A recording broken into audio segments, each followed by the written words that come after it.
Too Hot to Handle is the greatest reality TV show of all time, but not for the reasons you think. Hi, my name's Aleisa and I have a master's degree in communications and I'm really gonna break this down. Too Hot to Handle on the surface seems like any other reality TV show where you think, really, this is the plot that we came up with? How far down the barrel is the bottom that we haven't scraped it yet? But this show Trojan horses its way into your heart in unexpected ways. If you're not familiar with the plot of Too Hot to Handle, they take about a dozen really good-looking, really promiscuous people, put them on an island resort together where they think they're gonna have a hedonistic fun time, but in reality they have to abstain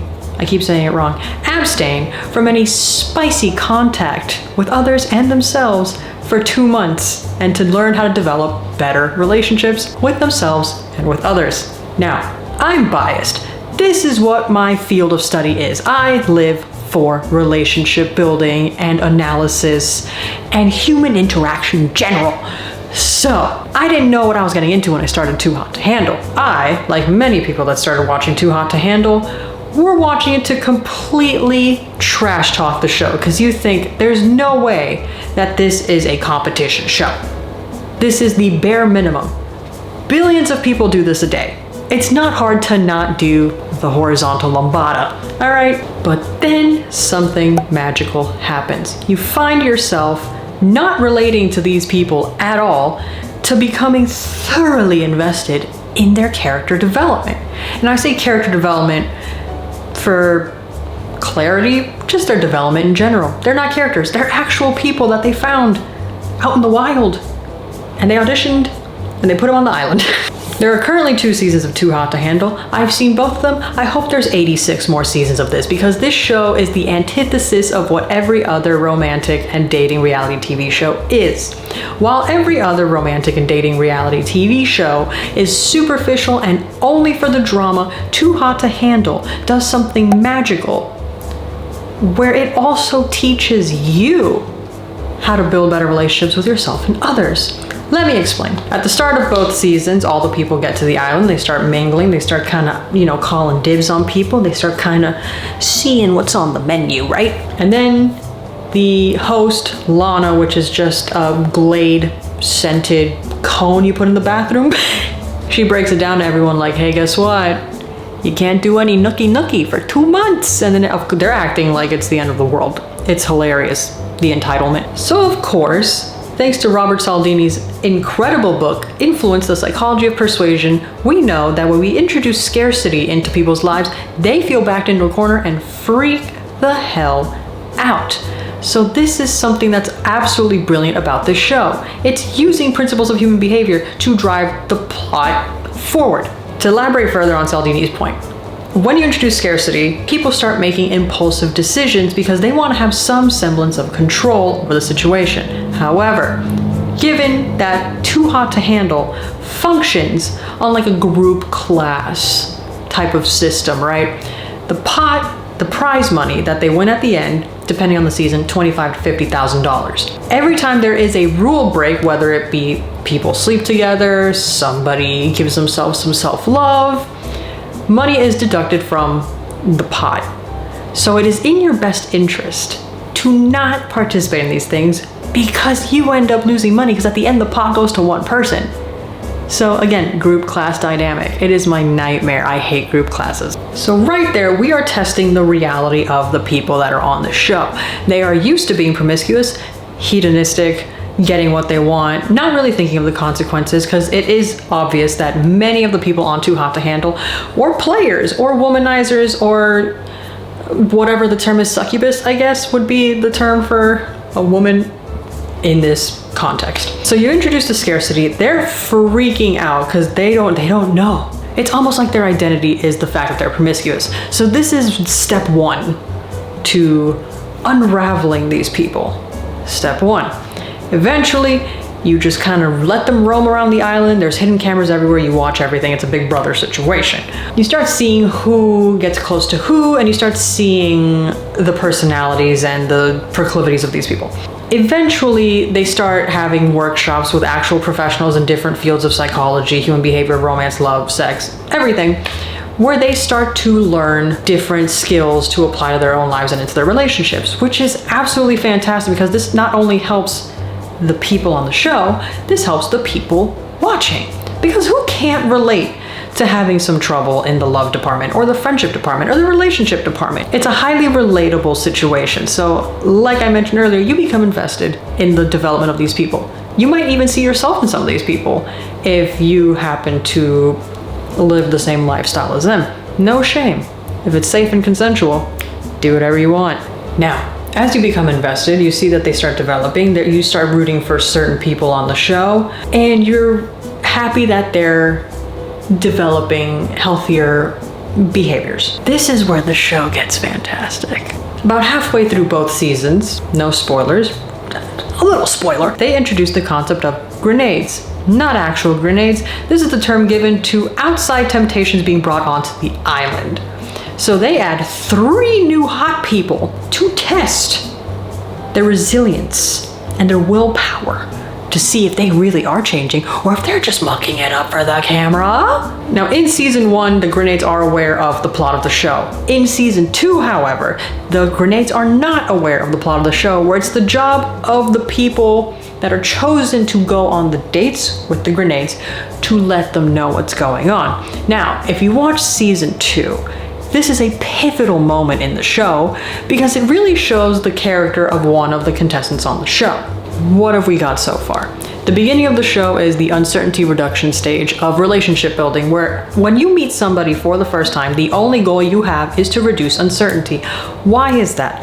Uncertainty back in the caveman days meant danger. So what's going on is that us humans are still operating on the same operating system from like thousands of years ago, but technology around us is evolving way too fast. So think of it as we're operating Windows 98 when the universe and society are like in Mac iOS 15, right? We do have a lot of these leftover caveman tendencies that carry over, and now they activate for weird things. So before, uncertainty meant there might be a lion trying to kill me. Now uncertainty is, I don't know if this person likes me or not, and then social currency is the thing that you're worried about losing. After we've got uncertainty reduction, we have trying to establish commonalities. So that's what the first half of the show is, where you are watching these people interact and get to know each other, and then you kind of see who schmooshes with who. A platonic schmooshing, not real schmoosh, well, it depends on the people. Now, if we're looking at this through the systems theory, and I love the systems theory. The systems theory is essentially everything is a system. So I'll give an example of a monogamous relationship. We have one party that is a system in themselves and another party that is another system in themselves, but then they get together and then create a bigger system. Now, one of the principles of the systems theory is that if the system is not challenged, the system cannot grow. This is where the grenades come in. Boom! Continuing with the systems theory, if you challenge the system, 2 things can happen. The system will grow or the system will be destroyed. This is what happens when Lana, the Glade cone scented thing that I mentioned earlier, eliminates somebody if they are intentionally ruining relationships and preventing other people from meeting the goals of the show, or if they're not making any progress at all. So those are 2 different ways of the system failing. Now, the system can also be all of the participants in the show at once, because ideally the goal would be that everybody develops a little bit, but that doesn't happen, which is why Lana has to eliminate some people. Toward the end of the show, depending on how the season goes, some people do break the rules, and that's where, you know, the drama comes in, because what is a reality TV show without the drama? Now, don't get me wrong. Despite how interesting Too Hot to Handle is in terms of relationship building and communication, it is still a reality TV show. There is still drama. Where's the drama? Rule breaks. So different things that people do have different monetary value that is deducted from the pot. Naturally, the Devil's Tango is the highest amount that is deducted. I think it's about $3,000 or $4,000. Then you have self-love, might be like, I don't remember. I'm not going to pretend to know the amounts. The point is, if you engage in any of the rule breaks, it takes away from the pot. So naturally, some people are on the show because they want that cash money. right? So when you have people who can't keep it in their pants messing with your money, that creates drama. And another aspect of the drama is, of course, multiple people will be interested in the same person. So while it is a fun educational experience for most of us, you still gotta have that drama to keep people watching. All in all, Too Hot to Handle is a commentary on dating culture, promiscuity, and the taboos of emotional intelligence. Now, dating culture with the dating apps and I'm not on dating apps, I don't know. I can only regurgitate the stereotypes and things I've heard in the grapevine. Dating is hard. Dating is hard, especially now with the advent of technology where you have the dating apps. And the dating apps, I also studied social media's impact on communication. So there are many different things that will happen in the internet that will affect communication specifically. For example, the anonymity of the internet provides like a safety blanket for people to practice in identity play and to be more themselves because they don't have the consequences of a live audience to give them direct feedback. It's delayed no matter what. Too Hot to Handle came to us at an opportune time because I think that given the pandemic and we were all locked in our houses for a considerable amount of time, it gave a lot of time for introspection. So what better show to release than Too Hot to Handle, where it's asking people to self-reflect on who they are and what they want and what their behaviors are. Would Too Hot to Handle be as successful if there weren't a pandemic? Probably. And I also think that the pandemic had a small part to play in the success of the show. When you finish both seasons of Too Hot to Handle, the same superficial, promiscuous, vulnerability avoiding people from the beginning are not the same people that leave the show. You genuinely do see these people develop in ways that they wouldn't have developed otherwise. And I think that's absolutely magical because it shows that if they can do it, anybody can do it. You don't need to do anything extraordinary to change toxic behaviors into more productive ones. And I think it's a beautiful message to people watching. It's a show that places an emphasis on relationship building, emotional intelligence, and social and emotional literacy. And I think in a time like now where that has become more and more important, Too Hot to Handle is the perfect vehicle. It's the perfect medicine wrapped in a dog treat to give to the public. Like, here, it's trash reality TV. Just kidding. It's actually really great TV. I recommend that everybody watch Too Hot to Handle. It's this perfect level of keeps you just engaged enough, but it's not so dense like Mindhunter or like Game of Thrones. Remember that? Where you can't focus. It's this absolutely incredible show.